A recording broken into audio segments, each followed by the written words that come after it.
Mas eu estava em um avião no leste, há alguns anos atrás, e o homem sentado do outro lado, oposto a mim, era o prefeito de Charlotte, Carolina do Norte. O nome dele era John Belk. Algum de vocês provavelmente o conheceu. E havia um homem bêbado lá, e ele levantou de sua poltrona 2 ou 3 vezes. Ele estava incomodando todo mundo com o que ele estava fazendo. Ele estava dando tapinhas na aeromoça e a beliscando quando ela passava. E todos estavam chateados com ele. E finalmente John Belk disse: "Você sabe quem é que está sentado aqui?" E o homem disse: "Não, quem?" Ele disse: "É Billy Graham, o pregador." O homem disse: "Não me diga." Ele se virou para mim e disse: "Toca aí." Ele disse: "Seus sermões realmente me ajudaram."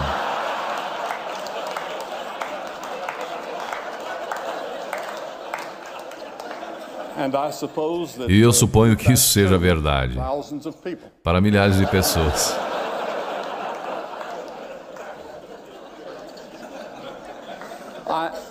Eu sei como vocês estão vislumbrando o futuro e como ouvimos um pouco dele aqui hoje. Eu gostaria de viver nesta época e ver como seria, mas não irei, porque já tenho 80 anos, este é o meu 80º ano, e eu sei que meu tempo é curto. Eu tenho flebite em ambas as pernas no momento, e foi por isso que eu precisei de uma pequena ajuda para subir aqui, porque eu tenho o mal de Parkinson adicionado a isso e alguns outros problemas que eu não falarei sobre isso. Mas esta não é a primeira vez que tivemos uma revolução tecnológica. Nós tivemos outras, e há uma sobre a qual eu quero falar. Em uma geração, a nação do povo de Israel teve uma mudança tremenda e dramática que os tornou uma grande potência do Oriente Médio.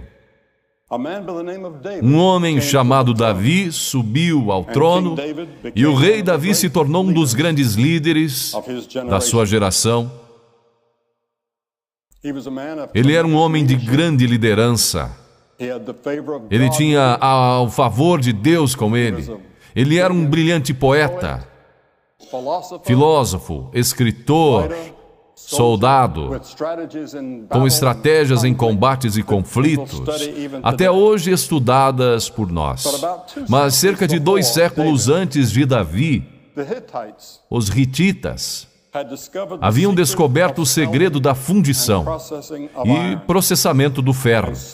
E lentamente essa técnica se espalhou, mas eles não permitiam que os israelitas aprendessem ou tivessem qualquer acesso. Mas o rei Davi mudou tudo isso e ele introduziu a idade do ferro a Israel. A Bíblia diz que Davi construiu grandes depósitos de ferro, sobre quais arqueólogos descobriram na Palestina dos dias atuais existir evidências daquela geração. Agora, ao invés de ferramentas rudimentares, feitas de madeira e pedra, Israel agora tinha arados de ferro, foices, enxadas, armas militares. E no curso de uma geração, Israel foi completamente transformada. A introdução do ferro, de certa forma, teve um impacto um pouco parecido com o que o microchip teve na nossa geração.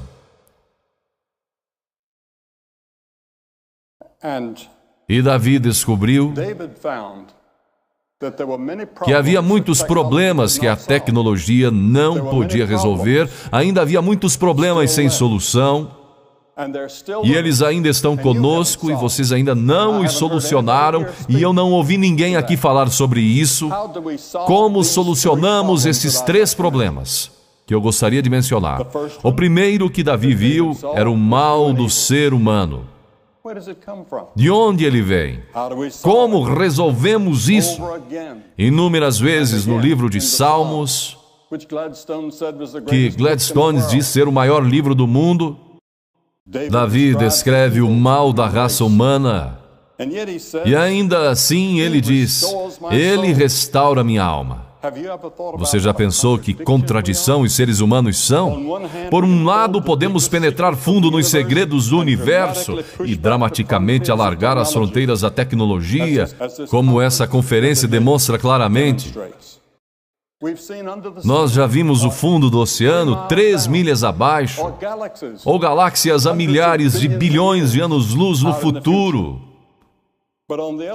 Mas, por outro lado, algo está errado. Nossos navios de guerra, nossos soldados, estão numa fronteira agora, quase prestes a entrar em guerra com o Iraque. Agora, o que causa isso?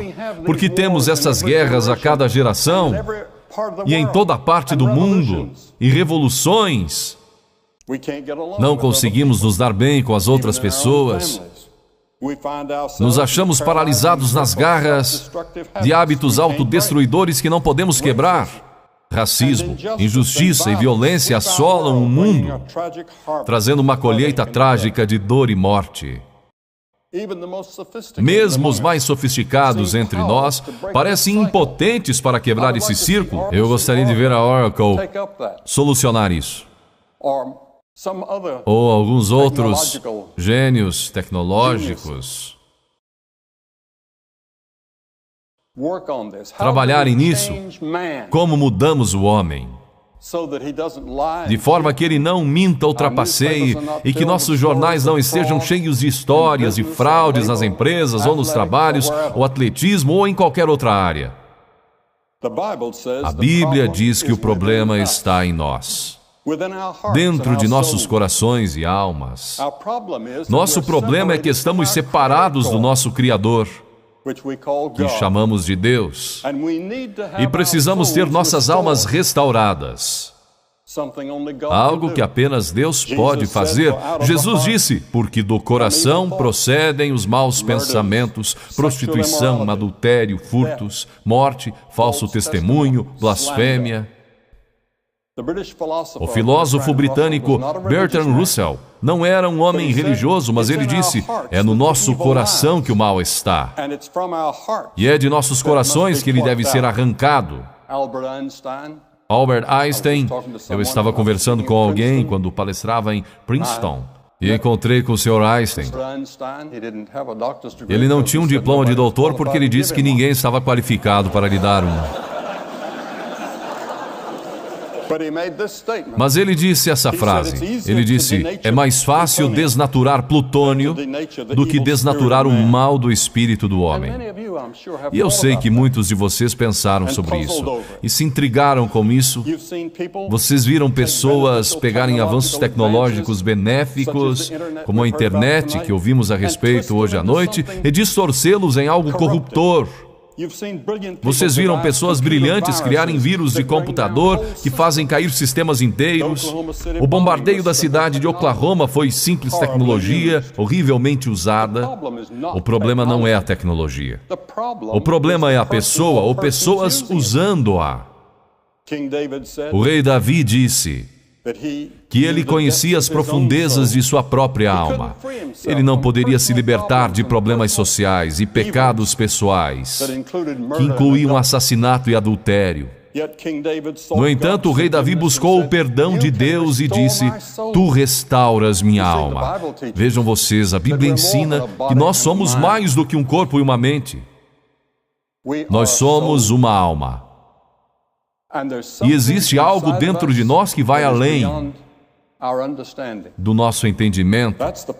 Essa é a parte de nós que anseia por Deus ou por algo mais do que encontramos na tecnologia. A sua alma é a sua parte que anseia por significado na vida e que busca por algo além dessa vida. E é a parte de você que realmente anseia por Deus. Eu percebo que jovens ao redor do mundo procuram por algo. Eles não sabem o que são. Eu falo em muitas universidades. E eu tenho muitos períodos de perguntas e respostas, e seja em Cambridge ou Harvard, ou Oxford. Eu falei em todas essas universidades. Eu estou indo para Harvard daqui a cerca de 2 meses, contando esse, para dar uma palestra, e me farão as mesmas perguntas que me fizeram na última vez que eu estive lá. E elas serão essas questões. De onde eu vim? Por que estou aqui? Para onde eu irei? Qual o sentido da vida? Por que eu estou aqui? Mesmo se você não tem religião, existem ocasiões quando você pensa que existe algo mais. Thomas Edison também disse: quando você vê tudo o que acontece no mundo da ciência e no funcionamento do universo, você não pode negar que existe um comandante na ponte. Eu lembro uma vez, me sentei ao lado da senhora Gorbachev num jantar na Casa Branca e fui até o embaixador Dobrynin, quem eu conheço muito bem. Eu estive na Rússia por várias vezes durante o comunismo. Eles me deram uma liberdade maravilhosa que eu não esperava. E eu conheci o Sr. Dobrynin muito bem e eu disse: eu vou me sentar ao lado da Sra. Gorbachev hoje à noite sobre o que eu devo conversar com ela. E ele me surpreendeu com a resposta. Ele disse: fale sobre religião e filosofia com ela. Isso é no que ela está realmente interessada. Eu estava um pouco surpreso, mas naquela noite foi sobre o que conversamos. E foi uma conversa estimulante. E depois ela disse: o Senhor sabe, eu sou uma ateia, mas eu sei que existe algo lá em cima maior do que nós. O segundo problema que o rei Davi percebeu que ele não podia resolver era o problema do sofrimento humano. O escritor do livro mais antigo do mundo foi Jó. E ele disse: mas o homem nasce para a tribulação como as faíscas se levantam para voar. Sim, certamente a ciência fez muito para retardar certos tipos de sofrimentos humanos, mas eu, em poucos meses, terei 80 anos de idade. Eu admito que sou grato por todos os avanços médicos que me mantiveram com saúde relativamente boa todos esses anos. Meus médicos na clínica Mayo me desencorajaram a vir nesta viagem para estar aqui. Eu não dou uma palestra há quase 4 meses. E quando você fala tanto quanto eu, de 3 a 4 vezes por dia, você fica enferrujado. É por isso que eu estou usando este palanque e usando essas notas. Toda vez que vocês me ouvem na televisão ou em algum lugar, eu estou improvisando. Eu não estou lendo, eu nunca leio um pronunciamento. Eu nunca leio um discurso, uma fala ou uma palestra. Eu falo de improviso. Mas essa noite eu tenho umas notas aqui, caso eu comece a esquecer, o que acontece às vezes. E eu tenho algo onde posso olhar. Mas mesmo aqui entre nós, em muitas, nas sociedades mais avançadas do mundo, nós temos pobreza, nós temos famílias que se destroem, amigos que nos traem, pressões psicológicas insuportáveis pesam sobre nós. Eu nunca encontrei uma pessoa no mundo que não tivesse um problema ou uma preocupação. Por que sofremos? É uma pergunta antiga que nós não respondemos. No entanto, Davi mais uma vez disse que ele iria se voltar para Deus. Ele disse: o Senhor é o meu pastor. O último problema que Davi sabia que ele não podia resolver era a morte. Muitos comentaristas dizem que a morte é o assunto proibido na nossa geração. A maioria das pessoas vivem como se elas nunca fossem morrer. A tecnologia projeta o mito do controle sobre a nossa mortalidade. Nós vemos pessoas em nossas telas de cinema. Marilyn Monroe é tão bonita nas telas como ela era pessoalmente, e muitos jovens pensam que ela ainda está viva. Eles não sabem que ela está morta. Ou Clark Gable, ou quem quer que seja, as velhas estrelas, elas voltam a viver. E elas são tão maravilhosas naquela tela como eram pessoalmente. Mas a morte é inevitável. Há algum tempo atrás eu falei em uma sessão adjunta do Congresso, ano passado, e nós nos reunimos naquela sala, a sala das estátuas. Mais ou menos 300 delas estavam lá. E eu disse: existe uma coisa que temos em comum nessa sala. Todos nós juntos, republicanos ou democratas, ou qualquer outro. Eu disse: todos nós iremos morrer. E nós temos isso em comum com esses grandes homens do passado que estão nos olhando do alto. E é frequentemente difícil para os jovens entender isso. É difícil para eles entenderem que eles irão morrer. Assim como o escritor do livro de Eclesiastes escreveu, ele disse: há tempo para todo propósito debaixo do céu, há tempo de nascer e tempo de morrer. E eu estive junto ao leito da morte de muitas pessoas famosas, as quais vocês reconheceriam. Eu falei com elas. Eu as visitei em seus momentos de agonia, quando elas estavam morrendo de medo. No entanto, alguns anos antes, a morte nunca havia passado pelas suas cabeças. Eu falei com uma mulher semana passada, cujo pai era um médico famoso. Ela disse que ele nunca pensava em Deus, nunca falava sobre Deus e não acreditava em Deus, ele era ateu. Mas ele disse, quando ele estava para morrer, ele sentou-se do lado da cama um dia e perguntou à enfermeira se ele poderia ver o capelão. E pela primeira vez na vida dele, ele disse que ele iria pensar no inevitável e sobre Deus. Existiria um Deus? Há alguns anos atrás, um estudante universitário me perguntou: qual é a maior surpresa da sua vida? Eu disse: a maior surpresa da minha vida é a brevidade da vida. Ela passa tão rápido. Mas não precisa ter que ser dessa maneira. Wernher von Braun, após o término da Segunda Guerra Mundial, concluiu: a ciência e a religião não são antagônicas. Pelo contrário, elas são irmãs. Ele colocou isso a nível social. Eu conhecia bem o Dr. Von. E ele disse: falando por mim mesmo, eu posso apenas dizer que a grandiosidade do cosmos serve apenas para confirmar uma crença na certeza de um Criador. Ele também disse: em nossa busca para conhecer a Deus, eu vim a crer que a vida de Jesus Cristo deve ser o foco de nossos esforços e inspiração. A realidade dessa vida e da ressurreição dele é a esperança da humanidade. Eu falei várias vezes na Alemanha, na França e em diferentes partes do mundo. 105 países onde tive o privilégio de falar. E um dia me convidaram para visitar o chanceler Adenauer, que era visto como um fundador da Alemanha moderna desde a guerra. E ele uma vez disse para mim: jovem, ele disse, você acredita na ressurreição de Jesus Cristo? E eu disse: Senhor, eu acredito. Ele disse: eu também. Ele disse: quando eu der baixa, eu vou gastar meu tempo escrevendo um livro sobre por que Jesus Cristo ressuscitou e por que é tão importante acreditar nisso. Em uma de suas peças, Alexander Solzhenitsyn descreve um homem morrendo que diz para aqueles reunidos ao redor da sua cama: o momento que é terrível para sentir arrependimento é quando alguém está morrendo. Como alguém deve viver para que não tenha arrependimento na hora da morte? Blaise Pascal fez exatamente essa pergunta na França no século XVII. Pascal foi chamado de arquiteto da civilização moderna. Ele era um cientista brilhante, nas fronteiras da matemática, mesmo quando adolescente. Ele é visto por muitos como o fundador da teoria da probabilidade e o criador do primeiro modelo de um computador.